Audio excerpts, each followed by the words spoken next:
Hello mga stories! Welcome back to the channel. So, habol-habol lang din. Okay, medyo sensitive itong content na to or video na to, napaka sensitive itong topic natin to. Ito yung tungkol sa kung napapansin nito, papanood tuloy. Kung makita nyo lang to, itong picture na to, na parang inikis ata to, yung isang inikis, parang sinensor ata na hindi ko alam. At meron siyang ini-endorser na isang vlogger or parang considered ata sa sige, sabihin natin sige, vlogger na lang para sure, para sabihin ni kasi minsan hindi lang vlogger dito pati na mga celebrities mga celebrities, yung mga content creators ba yun, na ini-endorser ng isang party list. Okay, i-ano ko lang to, i-vlog ko lang kasi kahit naka-X yan, gets na okay. Sabi na nito, ang isang party list na to, medyo si Kong TV may ini-endorser siya. Kung tutusin yan, considered ini-endorse niya ng isang party list. Okay. Ito yung sabi niya daw, do you guys think ito na ang yung downfall niya? Okay. Ito let's make things things clear lang unang-una, walang masama walang masama mag-endorse kahit sino o kahit mapa-party list man yan, kung sino ba yung candidates, national candidates, mapa-local man yan o konsehal man yan, kahit sino i-endorse mo. Okay, ay walang masama mag-endorse.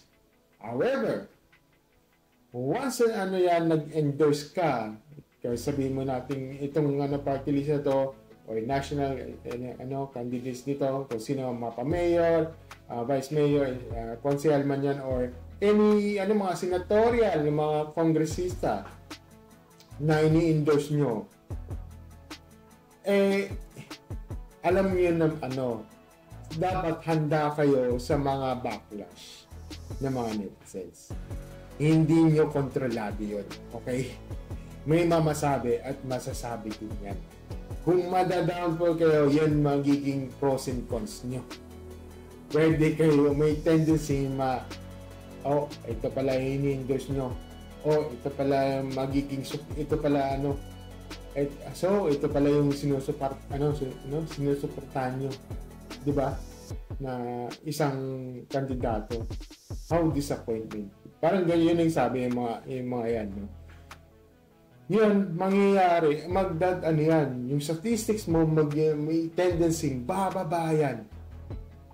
Diba? Alam mo naman yung diba, na mga issue ngayon, medyo sensitive na. At nag-e-evolve na. Hindi katulad noon, diba, na kahit party list kahit anong gawin mo or mga ini-endorse yan na hindi pa alam yung anong checks and balance, hindi pa alam yun 2016, 2022 or hindi pa nila alam yun. Ngayon medyo na sila, upgraded na yung mga nag-evolve na. Parang na rin to parang sugal na rin to. Diba? Na ini-endorse mo yung sugal, pero in the end parang sinusunog nila. Teka na, take note hindi ko kinukumpara ang party list sa sugal. Iba yun. Kasi ganun din yung parang medyo almost ganun din yung mangyayari. Magkaka-backlash yung makaka-backlash here. Kasi ito yung sabi niya dito sa isa pang Reddit. Asan na? Oh my God. Ito, sinabi ito sa Reddit na to. Lang. Medyo ano na.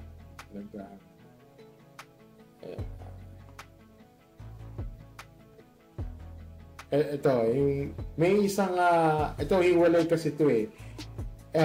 May isang comment, pero sa ibang ano, ito pakita mo, ano, ito, i-ano ko dito. Para may like thing, may sinabi, ano siya, like, make things first daw siya. Ito, sabi niya, stop putting these celebrities on a high pedestal. Okay, look, I appreciate some of these celebrities' effort on campaigning and voicing their support for back in 2022. And I understand the frustration seeing these celebs taking a different path now after 2022. I guess some of most celebrities still don't understand the power of influence they have on the people. Same goes with these celebrities, personalities, endorsing, gambling. Katulad ng sinabi ko, parang same pedestal din yung sa online gambling, di ba? It is easy for them to say, gamble wisely, or some S-word, but that doesn't absolve them from the moral crime of supporting an online gambling company. Siguro naman most of us are aware how bad online gambling can become, and just like any addiction, parang walang pinipiling bibiktimahin ang sugal. Yun. Kaya wag naman natin gawing ganun kasimple lang yung batayan sa pagpili ng mga kandidato tuwing eleksyon. Di porket sinusuportahan ng yan, katulad yung sinabi ko, is ano yung mga ini-endorser, mga pa-blogger man yan, or mga celebrities natin yan, na okay lang siyang kandidato. And we can say the same thing about these celebrities or bloggings. Di din porket sinusuportahan nila or kahit matinong tao na sila, hindi number one priority ang mga artista na to ang bawat Pilipino sa hirap. Hindi ka din pinakakainin, kadamitan, at bibigyan ng bahay ng mga artista na yan. They are not your friends. Diba? Obvious naman na siguro na I have that pessimistic outlook when it comes to politics dito sa Pilipinas, pero since na-choice ako at malabo akong makipag-migrate sa ibang bansa, I guess the only solution I see for us to get out of these political circles is to promote better voters education. Yun ang yun. That's why po may point naman siya. So parang yan eh, yun nga, parang magiging backlash ito. Kaya ang daming nagiging downfall. Yung minsan sabi niya dito, may tendency possible na magda-downfall. Hindi ako dito any of the bloggers, mapa TV man yan, mapa Rosmar man yan, or ano pa yan, mga diwata man yan, or anything, kung sino man yung mga celebrities yan, walang masama mag-endorse, okay? Yung alam, dapat handa kayo sa mga backlash at pwedeng may tendency bababa ang inyong statistics, pwedeng bababa din yung mga subscribers mo, diba? O subscribers mo, at medyo bababa din ang mga views mo. May tendency kasi ganun eh, diba? Kasi iniisip yung mga ibang mga viewers mo o mga followers mo na ay ganito pala yung mag endorse ganun pala yung ini-endorse mo. Ito pala siya. Ito pala ito. Parang how disappointment. Mangyayari, yan ang sasabihin nila. Nila. Okay? Inulit ko, ito base sa mga nakaalagay sa Reddit to. Hindi ako hindi ako nagsabi niya. Ako, dito, sa aking channel na to, ina-analyze ko kasi mangyayari ito. Di ko sinisiraan itong mga vloggers na to yung mga vloggers, mga celebrities ito yung mga lang to may tendency kasi mangyaring magbabacklash, mababash man yan o something o madi-disappoint yan. Hindi natin kontrolado ng mga viewers o mga followers ng ibang followers na mag-turn